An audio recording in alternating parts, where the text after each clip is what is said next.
It seems too timely that this man's mother passes away, and in less than 10 days, people are already talking about his music catalog being sold. When cops rolled into Biggie's mansion after Voletta passed, they ain't just find memories. Nah, they uncovered secrets, hidden moves, and a truth shook everything. Join us, cause this one gets wild. The hidden empire behind the vault. What the cops stumbled on at Biggie's mansion wasn't just wild. Nah, this was the kind of discovery that made the streets and the music world stop dead. When Primary Wave locked down the entire Notorious B.I.G. catalog, they didn't just get music rights or checks from streaming. Nah, they got responsibility, the kind that comes with a vault sealed for over 20 years. Once that door swung open, it became clear why nobody was supposed to see inside. Hidden under some nondescript office block, temperature locked and airtight, the vault looked like a set straight out of a spy movie, not a music archive. Untouched since the early 2000s, it was rows of filing cabinets, stacked boxes, old school reels, the smell of history thick in the air. But nah, this wasn't just dusty memorabilia or old promo pics. This was Biggie's real story, and it was darker than anyone ever guessed. Inside, hundreds of master tapes, analog reels in perfect shape, fragile digital backups capturing unreleased verses, alternate takes, and rare studio sessions. Demo reels from collabs that had been long forgotten, raw and uncut, showing Biggie in ways the public never heard. Handwritten lyrics scribbled with corrections, passion etched in every line, giving a window into the grind and genius behind some of hip-hop's most legendary songs. Financial ledgers traced the rise and fall of Bad Boy Records' golden era, showing deals, royalties, and the complicated web of Biggie's empire. Private journals peeled back the man behind the legend, his thoughts on fame, family, and the shadows of danger, always looming in the 90s rap scene. Intimate photos and recordings nobody had ever seen humanized the icon, showing the man behind the myth. Every document, every tape, traced the money, the moves, and who really profited. Then there was the locked cabinet, bolted tight to the concrete like it wasn't meant to be touched. Inside, faded manila envelopes stamped retained privately, internal use only, holding documents so sensitive they were separated from everything else, hidden like state secrets. These weren't just contracts or royalty sheets. Nah, these papers were legal playbooks, quietly shifting control. Power that once belonged to family, once championed publicly by Voletta Wallace, now quietly flowing into different hands. What they found wasn't loud, it wasn't obvious, it was subtle.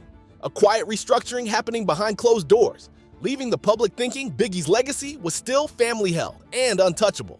But nah, beneath that surface, a blueprint of control had been in motion for years. Every move, every signature, every note had been calculated. And the craziest part? It had all been set up, long before anyone even knew the vault existed. Yo, fans thought they knew the story of Biggie's estate, but what the cops uncovered changed everything.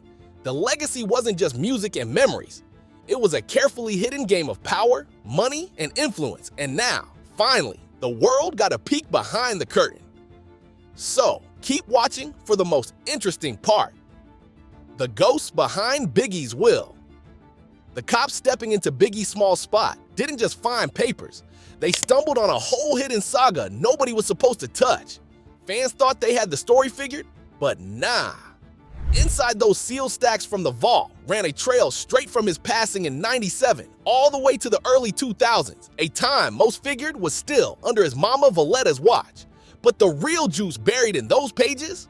Way darker and messier than anyone imagined. Rumor has it, tucked in the deepest corner of that ironclad cabinet was something really interesting. Among the letters and memos, insiders whispered about a clause never seen in public. Maybe a second draft, a hidden tweak to Biggie's original will. If it was real, it would have handed full control of his music and estate to his kids after Voletta's days were done. The OG will was sharp, every asset mapped from publishing cash to personal gear to named family. A roadmap to keep Biggie's work and name with people he trusted.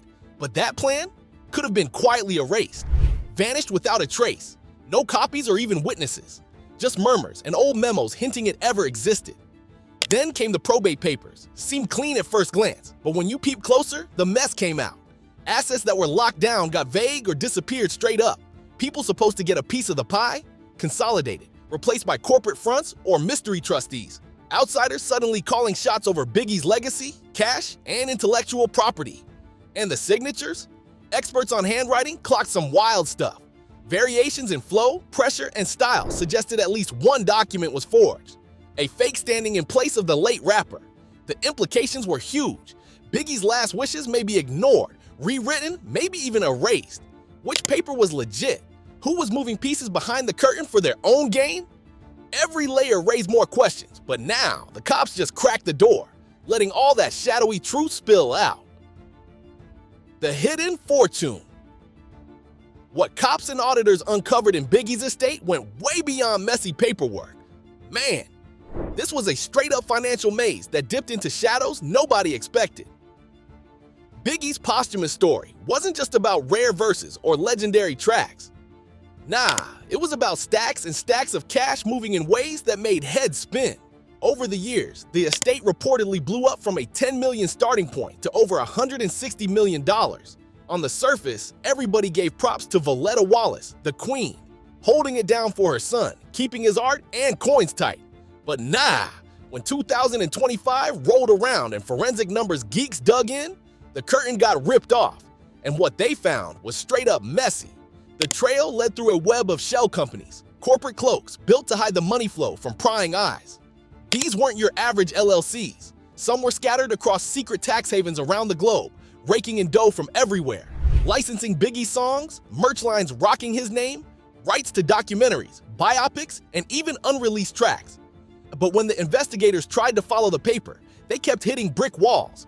Almost none of the cash actually made it to the accounts meant for Biggie's kids or the family trust.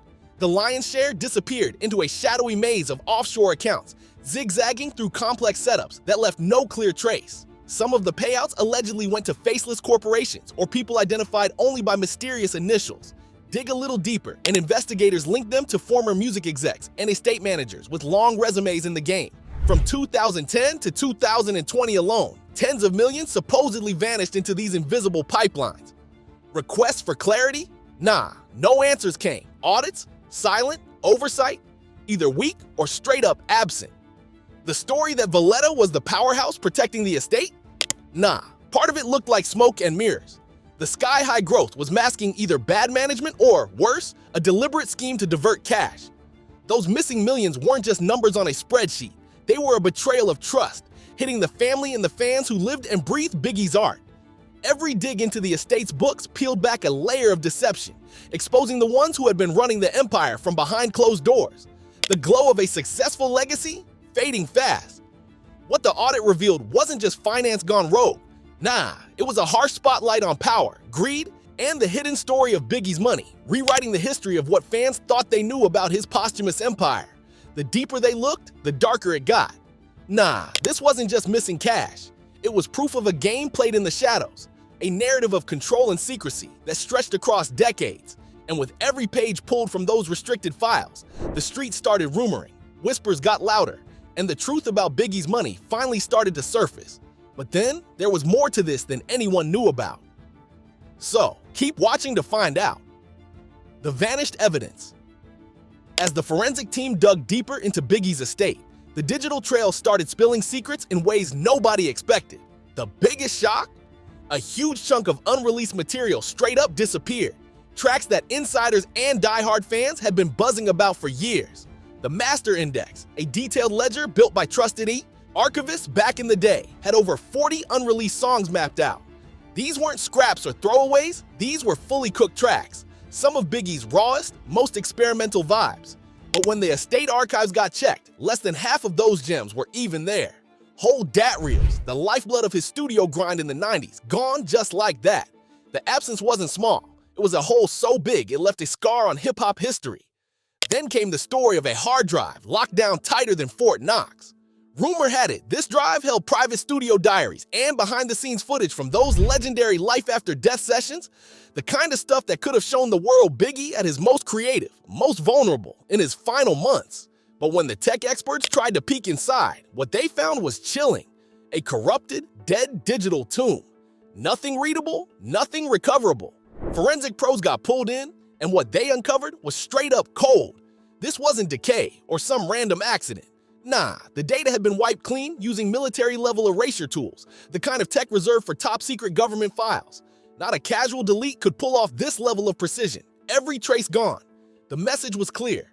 This was calculated, intentional, done with a purpose. and somebody didn't want anybody seeing what was on there. The deeper they dug, the more it felt like Biggie's history had been edited behind the scenes. Pieces of his genius quietly scrubbed away, while the world stayed none the wiser. Somebody went way beyond just handling Biggie's posthumous drops. Nah, this was about erasing pieces of his life straight up. Why scrub out tracks and memories that meant everything? What was hiding in those vanished reels? The estate's digital skeletons hinted at a quiet purge, a shadow operation rewriting Biggie's story by taking out anything that didn't fit the new narrative. On the surface, Primary Wave scooping up Biggie's catalog looked clean. A business move. Fans hyped to see his legacy preserved, music refreshed for the new era. Press painted it like a love letter to his artistry, promising new life for his tracks for generations. But the tea underneath, way messier and cold as ice. A deep dive into leaked paperwork from 2025 revealed clauses that had industry heads and family folks shook. This wasn't just publishing rights or album drops. Nah, buried deep were alleged deals giving Primary Wave control over cutting-edge tech, the right to use Biggie's voice for AI tracks, and even hologram shows that could pass as him in real life. And the kids? Family? They weren't consulted, not a word. Their voices completely missing from the whole move. The money game behind the scenes was even colder. Royalties from these futuristic projects weren't going to Biggie's estate or family trust. Nah, most of it was pre-routed to pay back the investors who dumped millions to grab the catalog. So, while fans saw a legacy preserved, a big chunk of the cash was flowing straight to venture capitalists and firms with no ties to the family. Biggie's identity had turned into a digital ghost, a product made to generate returns with zero connection to his bloodline. The sale exposed a ruthless math game. This wasn't about honoring Christopher Wallace. It wasn't about uplifting his kids. It was about packaging his name and image as an asset to be bought, sold, and exploited forever. For the family who had already lost so much, it felt like a final betrayal, a ghostly takeover of the legacy they loved. The public face of tribute hit a cold strategy, flipping Biggie's legend into profit while quietly cutting out the people who mattered most. However, there's no way we talk about Biggie without his legacy, so let's dive into that. Biggie Smalls' legacy. Christopher Wallace wasn't just another name in hip-hop. What they dug up in his estate years later showed that the aftermath of his death was way messier than anyone imagined. Known to the world as the notorious B.I.G. or Biggie Smalls, he was a storyteller like no other, spitting the gritty reality of Brooklyn streets and leaving a mark that changed the game forever. When he went down in '97, it wasn't just the loss of a rising star. Nah, it was silencing a voice that defined a whole generation. Behind all that music, Biggie's estate was massive. Millions stacked in royalties, publishing rights, branding deals, a cultural empire with insane value. His mama, Voletta Wallace, became the iron-willed protector of that empire. She wasn't in it for the money. Nah, her whole grind was keeping Biggie's name real, preserving his dignity, making sure nobody twisted his story. Voletta's strength came from struggle, built from years of grind before Biggie even hit the charts. She knew how easy it was for the music business to turn profit over principle, and she wasn't having it. She handled complex legal battles and business moves like a boss, keeping opportunists away from her son's name. Her fight wasn't just about money. It was about keeping Biggie's spirit alive, making sure his story was told right, authentic, and untouchable. For a long time, it looked like she had it locked down. But the deeper they dug years later, what they found told a different story. While Voletta was standing guard, something else was going on behind the scenes. A maze of legal moves, secret financial plays, and business setups quietly shifted power away from the family. Shortly after Biggie passed, two men came up as the ones managing the estate, Wayne Barrow and Mark Pitts, both heavyweights in the music world, tight with Biggie long before his passing. But nah, their role wasn't about loyalty to the family. It was calculated. They were handed massive control, finances, licensing, deals, unreleased tracks, branding decisions. Over the years, their power quietly grew, moving farther and farther from the eyes of fans who worshipped Biggie's name. Voletta stayed the face of the legacy publicly, trusting them, or at least rolling with their presence. But what was uncovered in the vault years later revealed that real control had shifted long ago. The deeper the investigators went, the clearer it became. This wasn't just management changes. Nah, this was the start of something way darker than anyone could have guessed.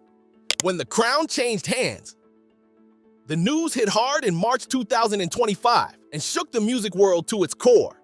Voletta Wallace, the last direct guardian of Biggie Smalls' legacy, had passed away at 78, leaving a void no one could fill. Fans mourned, the streets whispered, and the industry braced itself. She had been more than a mother. She was the shield around Christopher Wallace's empire, keeping his name and work safe from exploiters and opportunists. For decades, she had been the quiet force, making sure the legend of the notorious B.I.G. stayed untarnished, the keeper of the family's trust. But when Voletta passed, the silence that followed wasn't just about grief. It was the calm before the storm. Weeks after her passing, reports started trickling in, and then they hit like a freight train. Biggie's entire catalog had been sold. Nah, not just a few select tracks or some publishing scraps. Everything. Master recordings, unreleased tracks, publishing rights, branding deals, even control over his name and image. The buyer. Primary Wave, a powerhouse in the music investment world, known for snapping up rights to legends like Bob Marley and Prince. And the numbers whispered in the hallways of the industry? 100 million to 150 million. No official confirmation, just rumors swirling fast and heavy. But the kicker? Voletta hadn't said a word publicly. No statements, no approval, just silence. The timing had heads spinning. It wasn't just that the sale happened, it was how quick it all went down. Insiders began murmuring, and the whispers got louder. This deal wasn't a sudden strike. Nah, negotiations had been rolling behind closed doors for months, maybe even years. Voletta had been sick, quietly fading in hospice care, her ability to oversee the estate slipping away, and in that quiet, the real control appeared to move elsewhere. Who was really steering the ship? That was the question on everybody's lips. The timeline of the sale made no sense on the surface. It looked like someone had set this up long before the world even knew she was ill. Had Voletta really given her blessing, or had she been quietly edged out as the estate's true masters finalized a massive payday? Fans started asking the hard questions. How could the family's sacred trust just flip overnight into a multi-million-dollar business deal? And what about the millions of listeners who had believed that Biggie's legacy was still under the care of his kin? Suddenly, the story of the estate wasn't about protecting a legend. It was about who got the profit and who didn't. As journalists dug, as fans talked, as the streets buzzed, one thing became clear. The sale had changed everything. The public face of honoring Biggie's memory masked a cold strategy behind the scenes. Whoever pulled the strings had made moves while the world slept, and the vault that once symbolized family and protection now looked like a gateway for power and money. Every detail leaked hinted at a network of deals, backroom calls, and strategies designed to maximize profit, not preserve history. The silence of the estate was deafening.